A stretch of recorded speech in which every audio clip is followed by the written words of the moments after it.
Hello and welcome to this presentation in the Wildlife Ambassador Program on illegal traffic, crime, and forensics examples seen in Belize at the Belize Wildlife and Referral Clinic.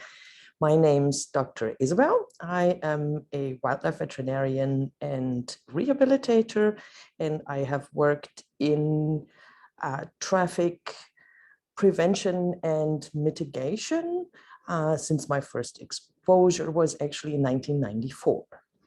So what we'll be talking about today, we will mention a bit about our legislation, and then I will just give you a whole lot of examples of illegal wildlife traffic, the consequences, and different species that we have seen here and their causes of death.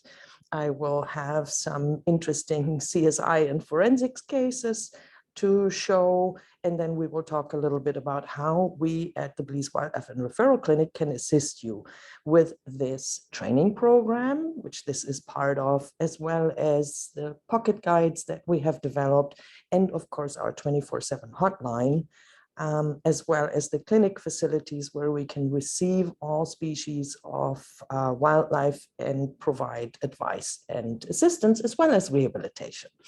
So yes, I can't resist. I really like the BTB slogan that touts that Belize is Mother Nature's best kept secret.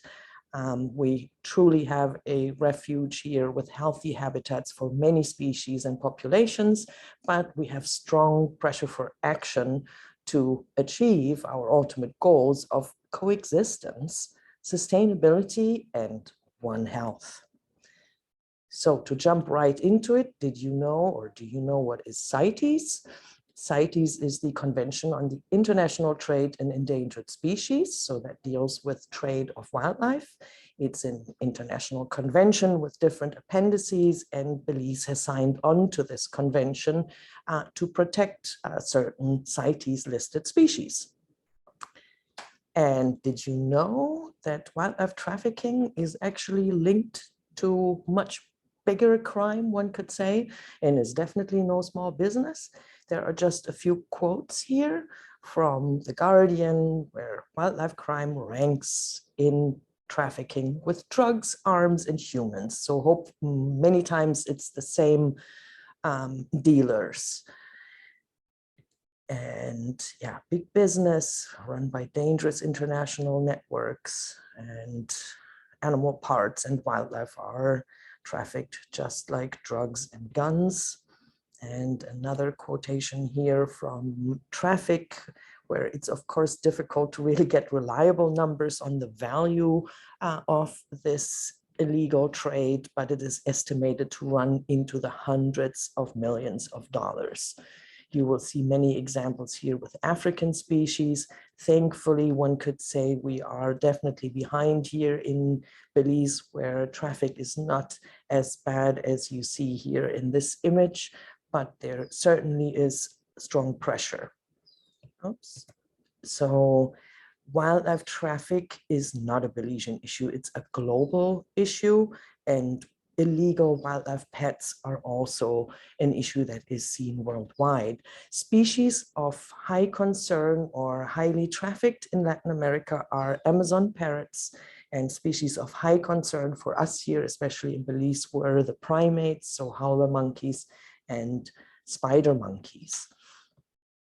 So what do you know about the Wildlife Protection Act? I have to emphasize that we as an NGO have no legal authority. We work under an agreement with the Forest Department. So what is the status for all wildlife, or what permits are available, and what are they needed for, and what are our game species, or what are open and closed seasons? And do you know what these are good for? Don't worry, we are here to help you with that information within this training, as well as these pocket guides that we developed. One of them is specific to law and gives you all of these basic regulations, game species, and closed seasons. And last but not least, we have our hotline that you can call 24/7 to get any answers for questions that you may have. So in a nutshell, all wildlife is protected. We have hunting and certain extraction permits, as well as some pet permits for certain species. There is a list of game species, and closed seasons are generally established so that a species can breed and create offspring for future generations of game species. In very brief. So we do have separate presentations and topics within this training program that cover specifically legislation. Today, I will mostly give you examples. And so why is this such a problem, this illegal traffic?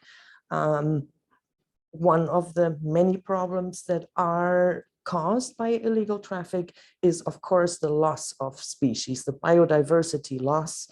On average, 8 of 10 animals that are taken into illegal traffic die. So the mortality is 80%.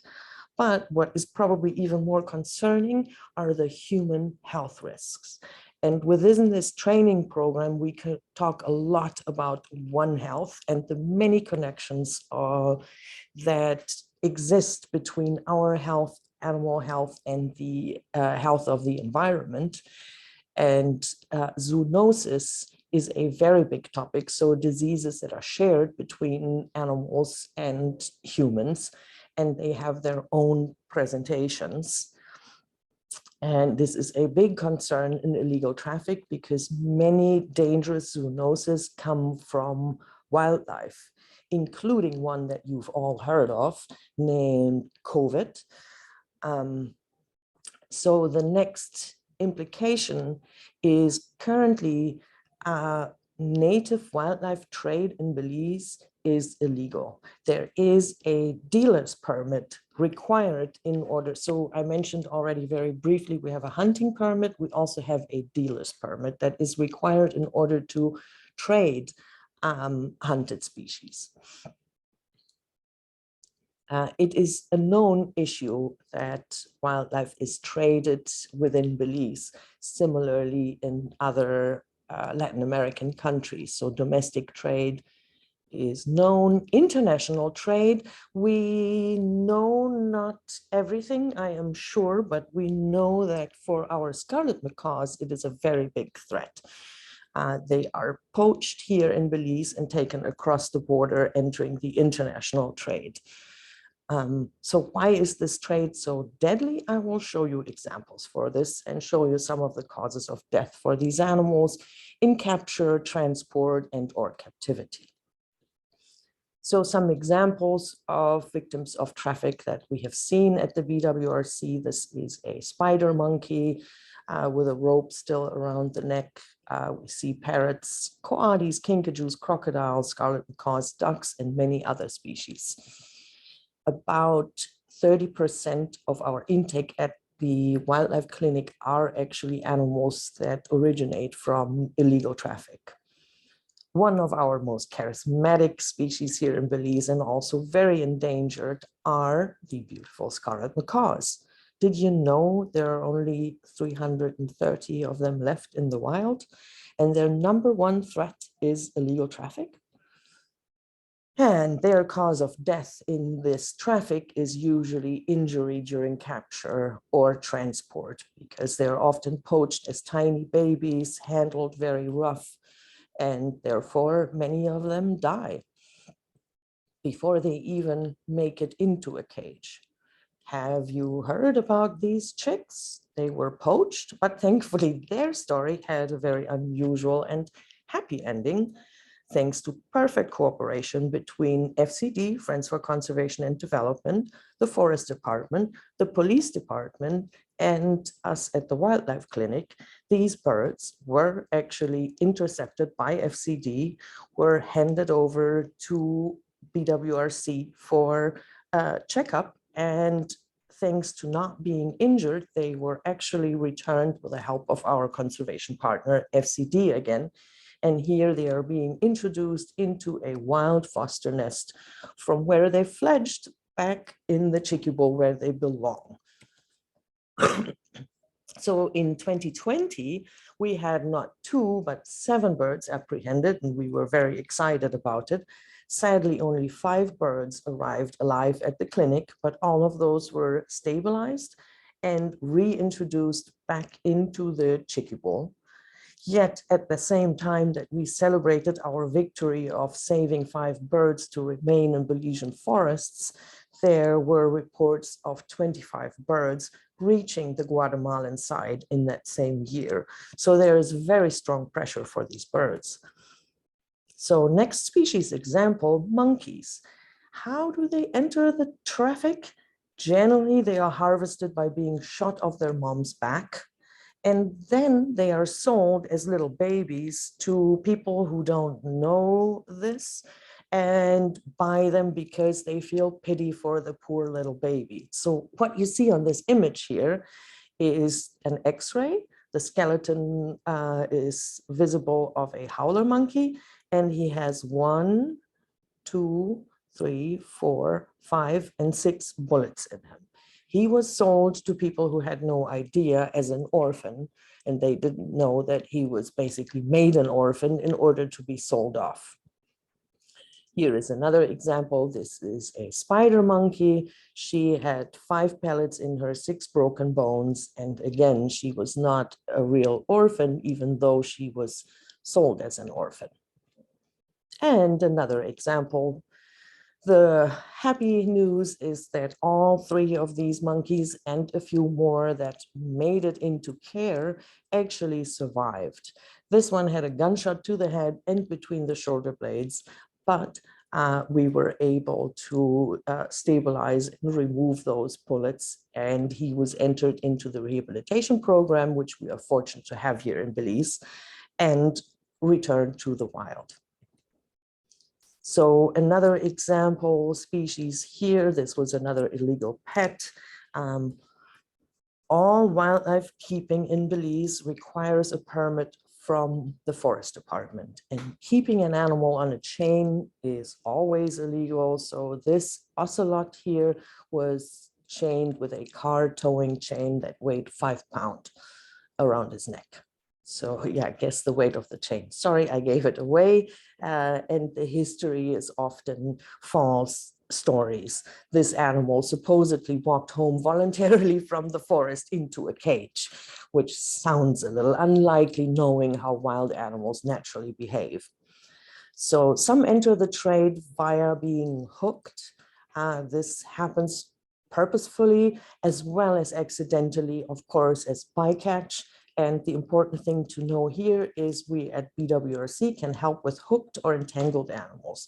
We also receive animals that are wrapped in fishing line and other garbage, and we can help these animals in many cases. So there is again our hotline number 615-5159 in case you see anything like that. Our first hooked crocodile we named him Captain Hook. This is another X-ray. Here is his chest and his arms, and in the middle of his chest, wrapping around the base of his heart, he had a fishing hook. Unfortunately, this animal died as a consequence of said hook. This was a very sad case in 2017. Another good-sized crocodile that somebody had tied and thrown out. So this animal couldn't open its mouth anymore, which made that it couldn't feed itself, and it basically slowly was starving to death. We tried, but unfortunately, we ultimately could not help this patient to survive. So here is another forensics example. We get a history of a confiscated bird. We see another X-ray, and this bird came with one wing looking different from the other. And if you look on this X-ray, you see the bones of one wing here, and it should be symmetric. You look on the other side, you see that the tip is basically missing. To cut to the chase, we were able to reconstruct the history of this animal due to these X-rays that show lead artifacts here on this bone that is also showing an old fracture, which meant that this bird was actually shot, and likely that's how it was apprehended. And then its wing was cut off in half. So the half of the flight part of the wing was cut off with a sharp object. This was not shot off because there are no lead signs on it. And this is something that poachers will do. And you can probably imagine how many animals will die if half of their arm is cut off in order to stop them from being able to fly away. We had some shocking cases in 2018. I'm not sure if you can get the gist. Here is another X-ray. This is a cat, and you see a lot of white objects in there. All of that is lead. This is a lead shot close range to the head from the front. This was not a jaguar, but an ocelot that somebody had tried to taxidermy, so to stuff it. It had not worked out very well. This animal smelled extremely bad and was mummified and then thrown away. So why is that a crime? We do have conflict, and there is a chance in a case like this, where it's a very close range shot, that this animal may have been in a chicken coop and that somebody just defended themselves against this animal in short range, which could have potentially been a legitimate defense, but all the parts are the property of the government. So to try to taxidermy an animal requires a permit. It is illegal to keep any parts of any wildlife. And the second example in that was a beheaded jaguar that was found floating in the river, who also had been shot, and then the head was cut off. So that is yet again a crime, because the parts of this jaguar are the property of the government of Belize and cannot be kept by anybody without a permit. And a really shocking example for me was this little turtle that had a cross carved into its carapace with a knife. And for this turtle, the outcome was not too bad because it wasn't cut all the way through, but this little turtle was found at a site of a murder. And there is a clear connection between abuse of animals and violent crimes against humans. And this case drove that home for me, because 2 weeks before this turtle was brought into us, there was a ritualistic murder of a teenager at Cajalpech in San Ignacio. And that is exactly where this turtle was then found, with this cross carved into it. So this is yet another X-ray of the mentioned jaguar who was missing the head and also had lead projectiles in him and signs of putrefaction. So defending human life is, of course, legal, but it has to be reported and the parts cannot be kept or used. That is the law in Belize. We cannot always exclude that an animal didn't cause a conflict, or in known conflict species, we know that that is a possibility. But here are 2 more examples. This is always a crime. Taking the skin of an animal or teeth is a crime, requires a permit from the forest department. Again, we provide assistance with advice for human wildlife conflict, and we encourage non-lethal response. In some cases, this conflict can lead to crimes, and in this case, horrific abuse. This animal had its leg severed. And again, did you know animal abuse is linked to violent crimes against humans, and serial killers in general have had a history of animal abuse. So please don't ignore the abuser.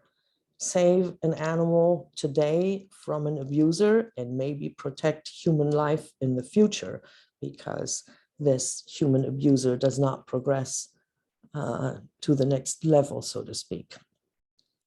So another cause of death for wildlife in traffic is the transportation.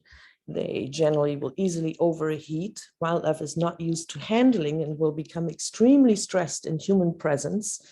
And the stress alone can kill some of these animals and or lead to severe injury that will make it impossible to save the animal. Capture myopathy is a condition that is caused by capture for wildlife. So it's a big reason to not just capture any wild animal because it could kill it, whether your intentions may be good. And there are a lot of further injuries. So here are some pictures from the internet.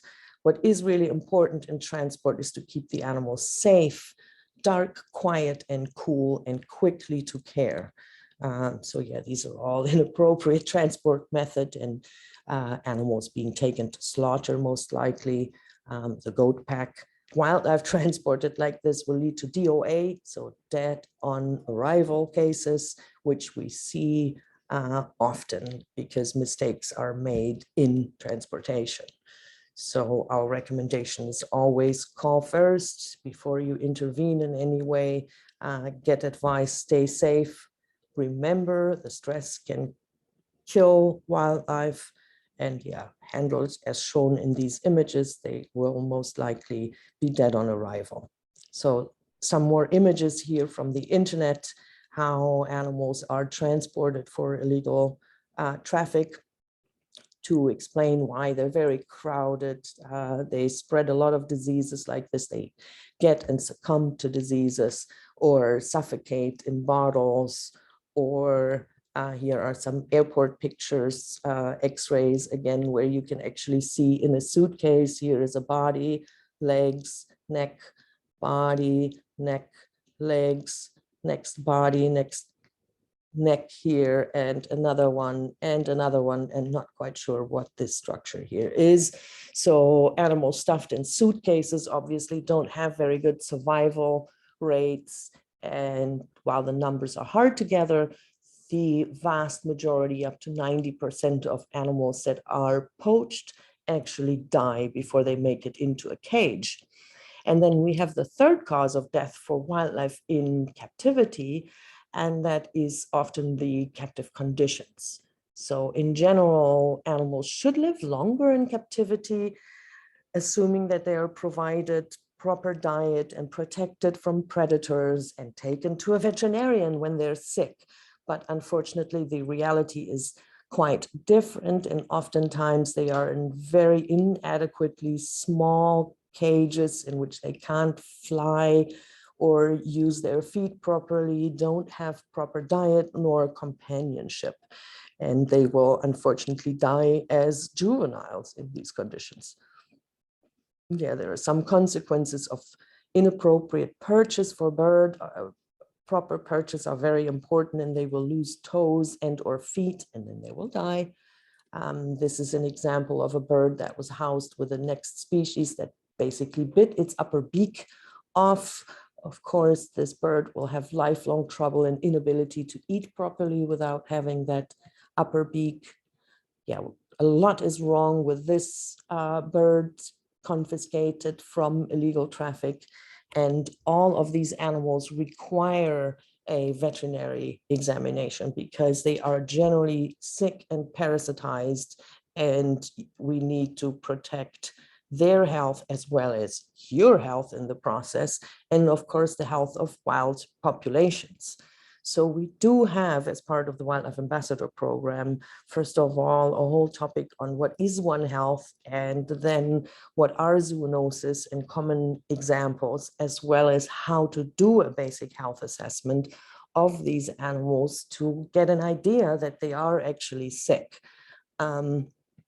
So here is something that you may or may not have seen. This bird has something that makes me able to tell you that it has been a pet and it has received bad diet. What we see here is called feather yellowing, and it's this here, these yellow spots on the body. These markings on the head here, on the face, they are normal, they belong there. These markings here are also normal. All the rest of Amazon parrots is supposed to be as green as the Amazon. And when it turns yellow, it means that they are suffering from vitamin deficiency. And that comes from inappropriate diet. And it's quite common. So here is another example of a bird where you see these speckled yellow feathers in between, vitamin deficient. So feather yellowing, as it's called, is a clear sign of malnutrition. It doesn't develop overnight, so it takes weeks to months, which means the animal has been kept for an extended period of time, and eventually, slowly, this will lead to death. So we can provide a lot more education on how to properly care for wildlife and do all sorts of different talks, as well as provide some handouts as well. Please feel free to ask throughout as well as afterwards in the discussion, as well as via email with any questions you have at any point for any of these. And so here is another ex-pet example. Feather quality is something to look at. And what he has is called feather destructive behavior. It is something that happens again in captivity. This does not happen in the wild. And please never do release an animal into the wild without taking it to the wildlife veterinarian. Because we actually take a huge risk. A, the animal is most likely not capable of surviving, and B, the animal is probably sick. And that can actually make it worse for the wild population and take diseases into the wild populations that they didn't have before, and ultimately lead to severe outbreaks and or extinctions in the wild, all with good intentions, without having the veterinary checks. So this bird recovered physically and is flighted, but unfortunately had a lot of psychological damage, which is surprising to somehow much this impacts these animals as well. The smarter they are, and you probably know that parrots are pretty smart, the more prone they are to get psychological damage. So he thinks he's a human somewhat. He attacks humans. He's bonded with a different species, but at least he does not look this terrible anymore. So another very common picture are clipped wings. And there is, so what you see here, they are cut off. And these here are actually blood feathers, and the bird is very lucky to be alive. Why? What is the problem? Blood feathers, if they are cut, the bird can bleed to death. Infections can migrate up these feather keels. The birds get injured because they fall, because they don't realize they can no longer fly as flighted animals. And of course, they can't avoid predators anymore. Here is another case example. I'm not sure if any of you know the species. This bird was reportedly found on the roadside. We have about 30% of our intakes are found on the roadside and or have suffered from what we call a head trauma. So that's what we suspected. But before, or probably the history really wasn't quite true, he had his wings clipped. And in this case, this is a white-fronted parrot. And in this species, we can tell that it is a male because it has these red feathers here. In many parrot species, we can't tell from the outside if they're male or female. In this case, we can. Here an example of a confiscation. This is a game species. Do you know what this is? It's in the picture. It's a great curassow. So that's one of our legal game species. But this guy was shot inside a protected area, and it is always illegal to hunt inside protected areas. So while you can get a hunting permit for game species to be hunted in their season, it is always illegal to do so in protected areas. And then here was another example of a confiscation by the forest department. This is another game species. Do you know what this is? Have you seen this? We refer to it as rescued from the pot. This animal again was kept without a permit. Therefore, it was confiscated by the forest department and then reared and released by us. This is a juvenile gibnut, agutipaka, or royal rat, if you want to call it that. And it most likely is the offspring of an illegally hunted female, because again, the legislation stipulates that it is always illegal to hunt females with offspring, because we want them to raise that offspring for future hunting. And again, all wildlife keeping requires a permit from the forest department. This is an example of a species that is actually regulated under the fisheries department. This is the critically endangered and almost extinct hickory. And these guys had been kept on concrete. They're a species that lives in water. So what you see here are abrasions down to the bone and ulcers on their feet. Thankfully, these were actually voluntarily relinquished instead of eaten, and the female was introduced to the now national breeding program that is attempting to restore this species and save them from being completely extinct. Here is an example of a howler monkey who, mystery case, if you look at these images, the animal can no longer stand. He could no longer move. When I got to examine him, I found 8 broken bones, and this was the worst case of animal neglect that I've seen so far. He didn't have any obvious signs of physical abuse, but what led to all of this suffering was malnutrition. He was not given proper diet, and therefore his bones were not calcified and they were just breaking, and he could only lay on the floor and suffer. So no, there is unfortunately at that point, when all of the bones in the body are bent, there is no more treatment other than relieving suffering. Here was another confiscation example from the forest department.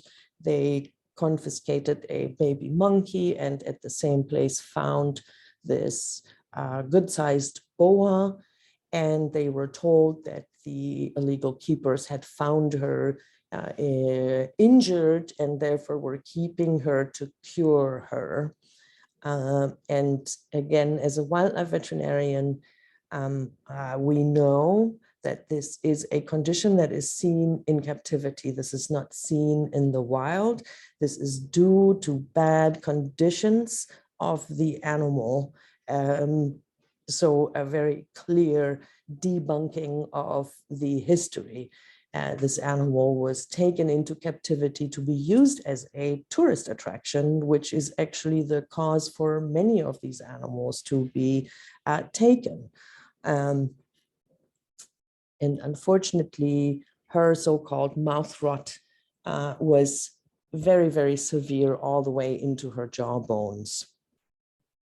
This was a case brought to us by the forest department, who wanted to know what had happened to this crocodile. It was a large crocodile, 8 foot. It was missing 2 limbs and had a puncture on the back of the skull. It was already bloated and not smelling good, to say it very diplomatically. It was very bad.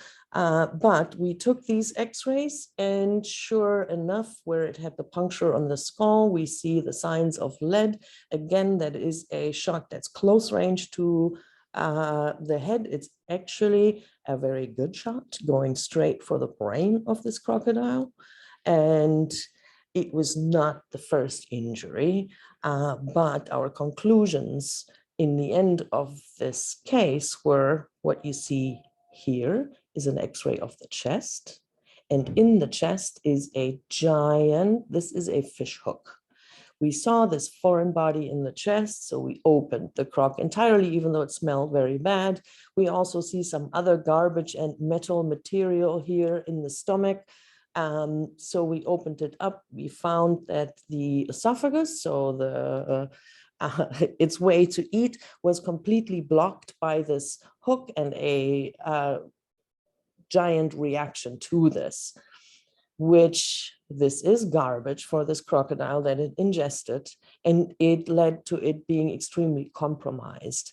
We found those missing limbs to be not cut, but bit and ripped off of this animal. And again, as wildlife veterinarian or biologists and rehabilitators, we know that crocodiles will at times cannibalize each other.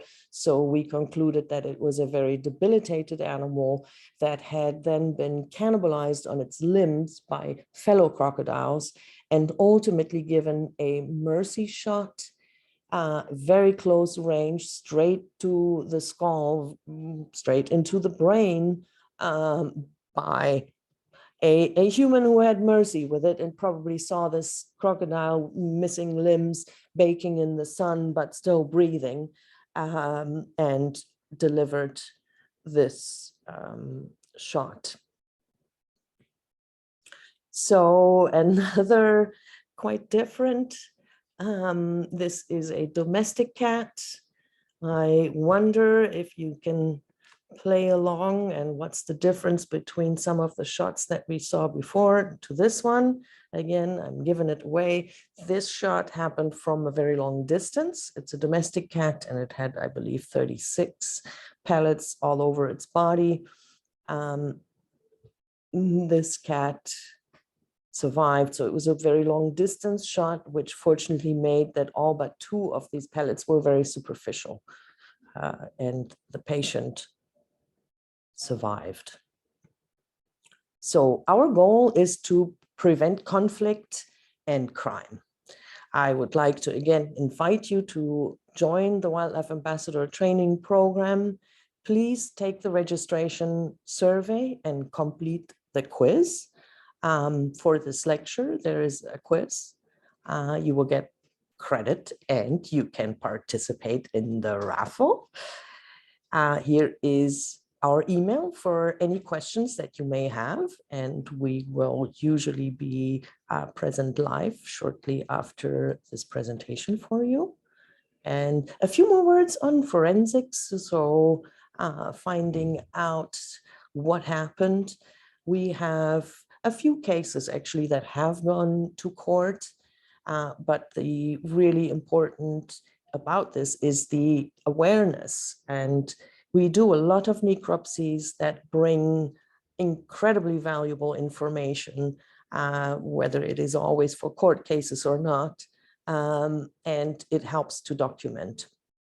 The more you can learn about these common illegal practices, like shooting monkeys or cutting off bird wings, the better you will be able to recognize, prevent, and report. So we use our patient stories to try to educate the general public and our participants. We receive anywhere between 10 and 20 baby coatis per year, most of them from illegal traffic, but also some injured and orphans. And we turned one of them into a poster trying to explain to people why wild animals don't make good pets. And reason number 1 is diseases. There are diseases that we could share. And of course, they need very special care and nutrition. And of course, a permit is also needed. So how can we help you? We provide 24/7 advice on the BWRC hotline. We provide wildlife health care. We receive any injured, orphaned, or confiscated animals on behalf of the Forest Department at mile 60, George Price Highway in Cayo. We do necropsy. So even dead animals, as you may have seen from this presentation, can bring very valuable information and can lead us to solving a case. We also assist with relocation or capture of dangerous animals. We provide training in animal identification and a whole long list of topics that I have listed for you here in the next slide as well. So from identification and health assessments and handling, which we do in in-person workshops. We have this whole program developed to increase awareness and improve the response to wildlife emergency. So it starts with the identification, and we have a whole session on wildlife legislation in Belize and a pocket guide for it. And we have several sessions on wildlife conflict, how to prevent, mitigate, and respond to it, who can help with what. And again, we have a whole pocket guide for it. And we talk about the assessment, One Health, lots of zoonosis and why this is important to you. Wildlife rehabilitation is a topic covered as part of the program, as well as in rescue transportation, stabilization, and all of the partner organizations and services that are actually available. So this presentation was put together from cases seen at the BWRC and some Google images. There is actually an entire book for those interested in learning more about veterinary forensics. And here one more time, our One Health logo and billboard. That gives you one more time our hotline number to call when you do see wildlife in trouble or you have any questions relating to any of these topics. And yeah, One Health connects us all. And I want to say thank you so much for your attention, and please let us hear your questions now.